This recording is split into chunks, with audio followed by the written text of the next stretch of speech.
Épître aux Philippiens, chapitre 1.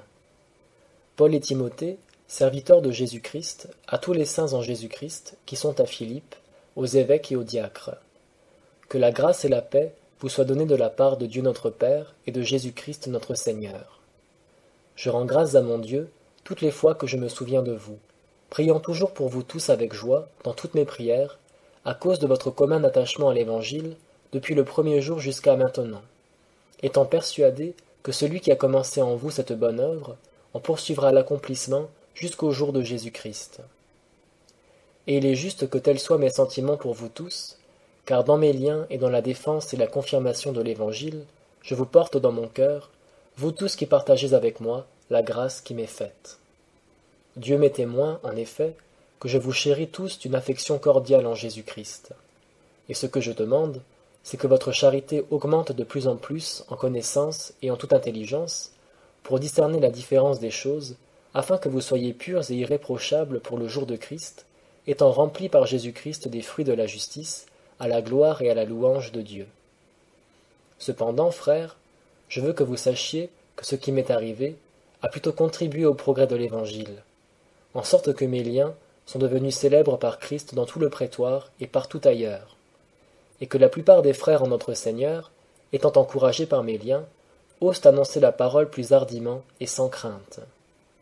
Quelques-uns, il est vrai, prêchent Christ par envie et dispute, et d'autres le font avec bienveillance. Les uns annoncent Christ dans un esprit de dispute, et non pas purement, croyant ajouter de l'affliction à mes liens. Mais les autres le font par affection, sachant que je suis établi pour la défense de l'Évangile. Qu'importe, de quelque manière que ce soit, par un zèle apparent ou avec sincérité, Christ est annoncé. C'est ce dont je me réjouis et je me réjouirai encore. Car je sais que cela tournera à mon salut, par vos prières et par le secours de l'Esprit de Jésus-Christ, selon ma ferme attente, et mon espoir que je ne recevrai aucune confusion en rien, mais qu'en toute assurance, Christ, qui a toujours été glorifié dans mon corps, le sera encore à présent, soit par ma vie, soit par ma mort. Car pour moi, Christ est ma vie, et la mort m'est un gain. Or, s'il est utile pour mon œuvre de vivre dans la chair, et ce que je dois souhaiter, je ne le sais. Car je suis pressé des deux côtés, ayant le désir de déloger et d'être avec Christ, ce qui me serait beaucoup meilleur.